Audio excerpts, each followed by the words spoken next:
the singer. She called herself Nietzsche.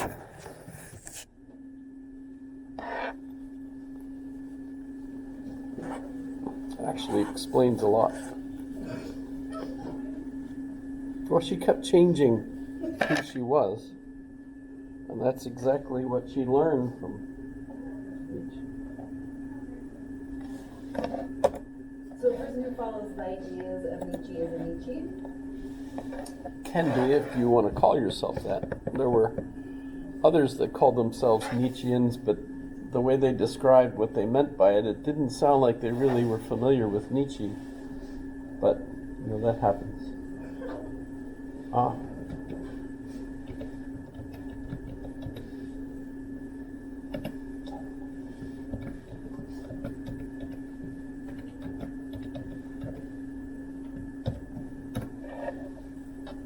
Should actually finish up a few things from Marx.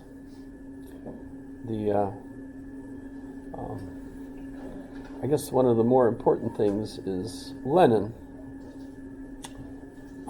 Lenin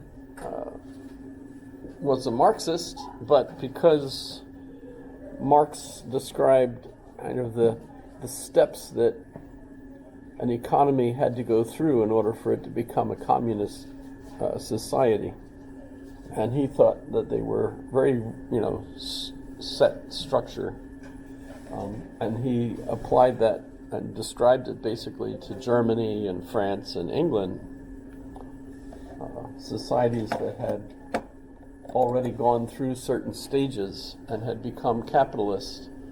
And so communism for him was a stage that would follow capitalism, as capitalism reached a crisis where you had just the wealthy owning everything and everybody else essentially at odds with them, and then they revolt, and he assumed it would have to be a violent revolution in order to the capitalists had all the money, all the power. They certainly weren't going to give up their power just willingly. So it had to be a violent revolution, and then the people could basically build a communism. Well, for Lenin, who was Russian and was working with the Tsar, not cooperatively, of course, but the Tsar was the ruler, and so Russia was essentially still a feudal country, as we describe it. Right? Nobility class, not a capitalist society. But that's where Lenin, in 1917, started the Russian Revolution, as he actually was delivered by the Germans, because he was prepared to not only create the revolution, but then to withdraw Russia from the war, which was what the Germans were concerned about. And he did that. But the goal, of creating a revolution in Russia, which was a feudal society, instead of a capitalist society, required a change in the way Marxism worked. And so the kind of Marxism that's established, or that established the Soviet Union, was called Marxist-Leninism, because Lenin presumed that you could actually step the process forward a bit, ignore the fact that you didn't actually have a capitalist country, and create the revolution there anyway. So he was trying to force the change and had to kill a lot of people to try to force the change? Well, they certainly did. And then it still didn't work? No, it certainly didn't become a communism. It became what a lot of people will refer to as, a totalitarian regime, authoritarian regime.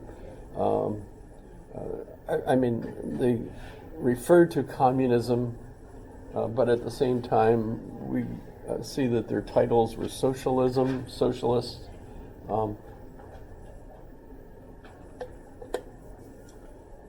Basically, a bunch of ignorant thugs took over the government where they had nobles who were educated.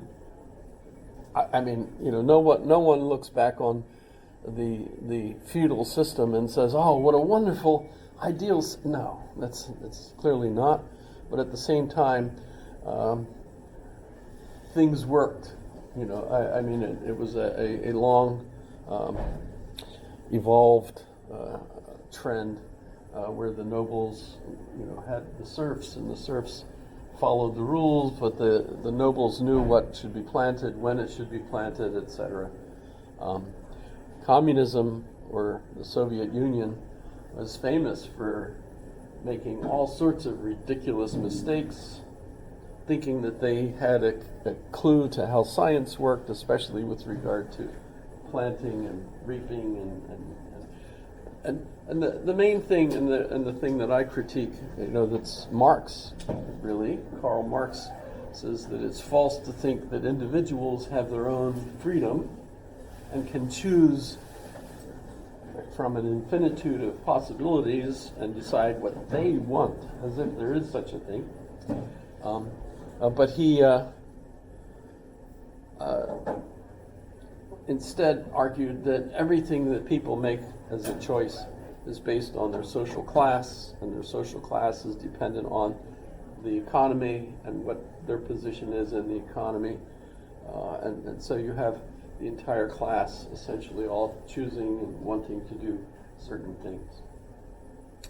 And so it's false to think that individuals have free will, etc.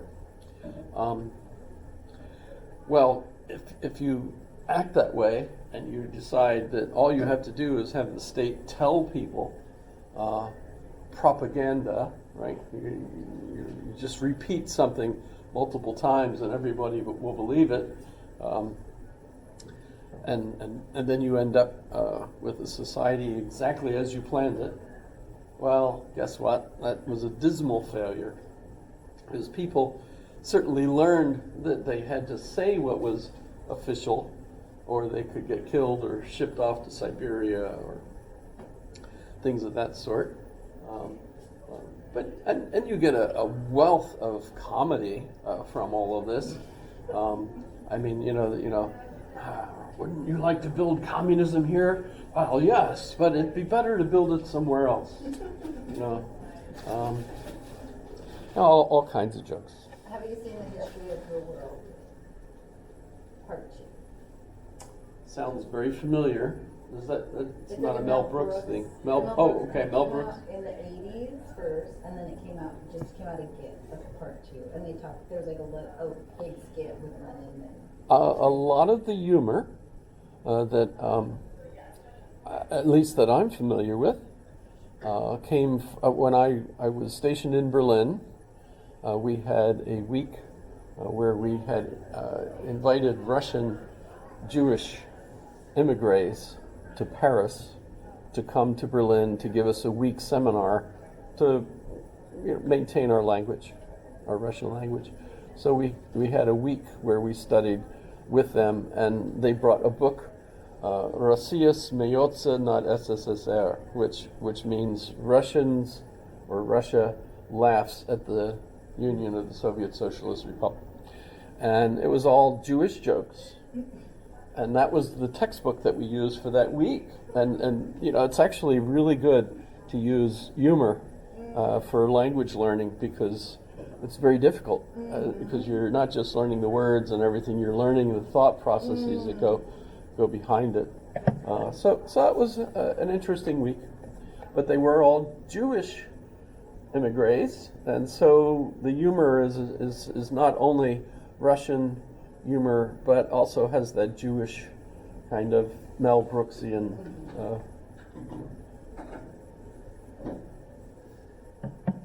Okay, so I wanted to mention that, and to mention that, and I think I already did say that true communism, in a sense of a group of people that are all completely working together and sharing alike and so on.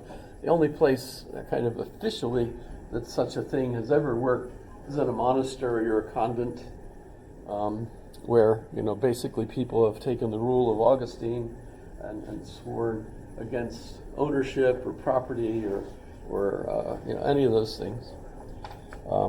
And as a result, the cooperation in a commune essentially works in that kind of environment. Although, remember always, those kinds of places are supported from outside, which are usually capitalist, market-oriented in some way.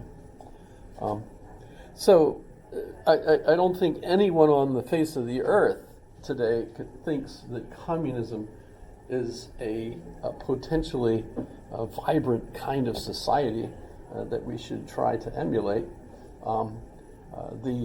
The author that especially intrigues me is Francis Fukuyama. I'm sure I've mentioned him before while talking about this topic. And it's actually going to come up right now as well as we move on to Nietzsche. Because the last man, what on earth is he talking about? The end of history and the last man. What does man end up becoming at the end as history reaches its goal?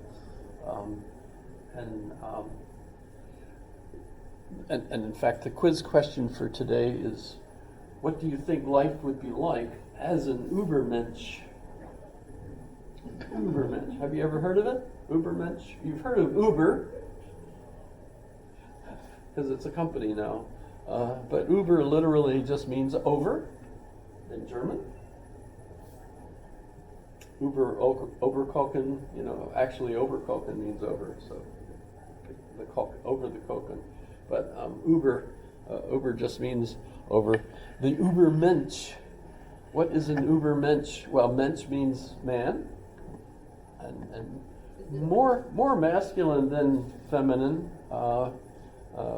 You're a real mensch, is the kind of expression with regard to, like the guy that just got into the ring with, the 58-year-old boxer and won the bout. What was he, 20? How old was he, 28? Something like that? Who won, the old one or the young one? The young man won. No one watched the fight? No one? 28 versus 58. 28 versus 58. And the young one? And the young one won. And So, no one really got hurt. yeah, no one got, thank goodness, actually. I mean, that's got to be one of the dumbest sports. Now that we know how fragile the brain is, and how smacking it around inside its, bony carapace, or whatever you want to call the skull, not good for the brain, not good for, depending on what kind of life you want to lead. Sorry. But a mensch, in that sense, an Übermensch. And Uber means overman, and what Nietzsche meant by it, and the last man includes, in a sense, is let's pull up the man of the hour here. So a problem a lot of people have with Nietzsche is, how do you correctly spell Nietzsche? It's interesting because it's close to a Slavic letter. When I first joined the Army, I was on 9 months delayed entry program because I was officially in the Army, but I wasn't active duty yet because I had to wait for the particular time period to be ready for me to enter basic training and graduate in time to join a particular class. So everything was kind of on a tight schedule, as the British would say. And so I was on a 9-month delayed entry program, and I was officially supposed to take Polish when I went active duty. So, wanting to be prepared, I bought a Polish grammar book, started studying Polish on my own, and found it very difficult. Looking at kinds of letters that you get, like chi, right? Nietzsche. And after 9 months, of course, I went active duty. I made it through basic training, even though I was 26, which I thought that was really old, for someone doing that kind of thing. I was really amazed, though, and by the way, I was absolutely convinced that the Army knew what the heck it was doing, because they really took a bunch of people. Not everybody passed, but they took a bunch of people and put us through a training program that got us into the best physical condition I was ever in, and I think quite a lot of the people there. And you learned how to do all the things that you're supposed to do. You know how to put on a uniform right. You know how to treat other people in the military right. You learn the vocabulary, etc. You learned also basic skills like emergency health care, and you learned how to shoot a weapon and kill targets. All that even threw a grenade, a live grenade, that was a big deal. Couldn't watch what happened to it when it landed because they pushed me down into the trench. But then I went active duty and ended up getting ready to go to my class in Monterey at the Language Institute, Defense Language Institute, and they said, we have a slot in Russian. Would you rather take Russian? There's a bonus. And I thought, Russian is better than Polish. Sure, I'll take Russian. So I ended up in the Russian class. And what I learned was that series of letters is one letter in Russian.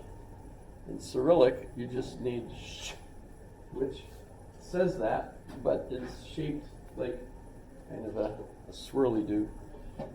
I could...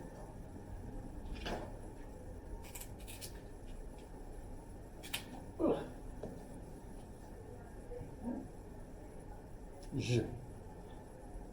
It's actually zh, right? But it's when you go from Polish, where you've got 4 letters, to Russian with 1 letter, the light goes on and you realize, aha! They, in a sense, have the wrong alphabet for a Slavic language. They're using the regular English alphabet that we use to write Slavic words, which means lots of combinations of words that you look at in English and you wonder, how do you say that? So, ZSCHE.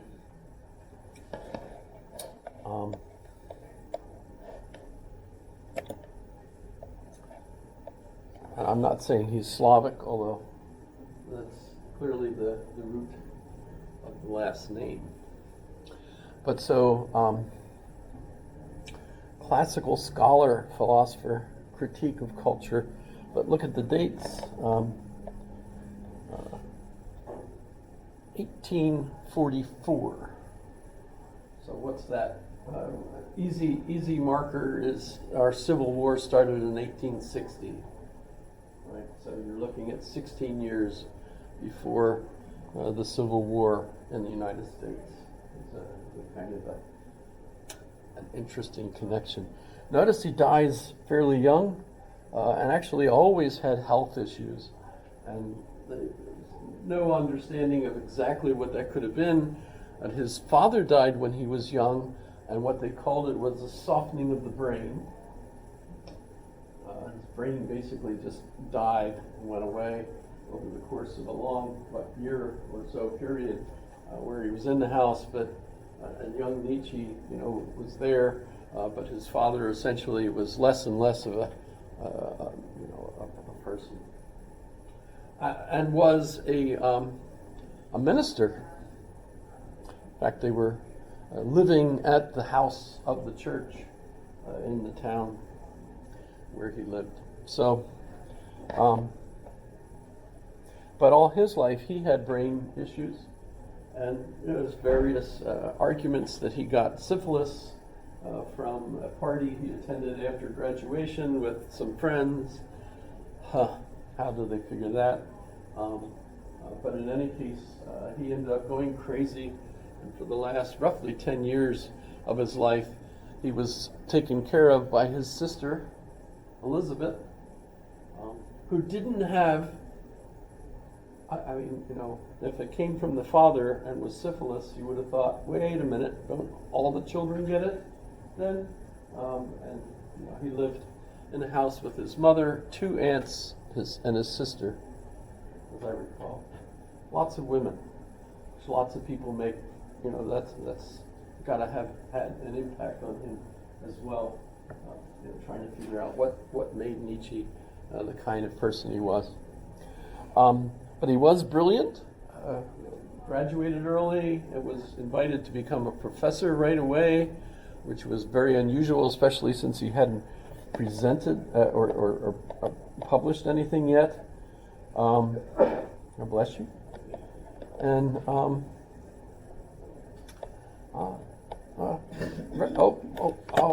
this ugly guy here, I'll have to talk about him a little bit. One of the influences on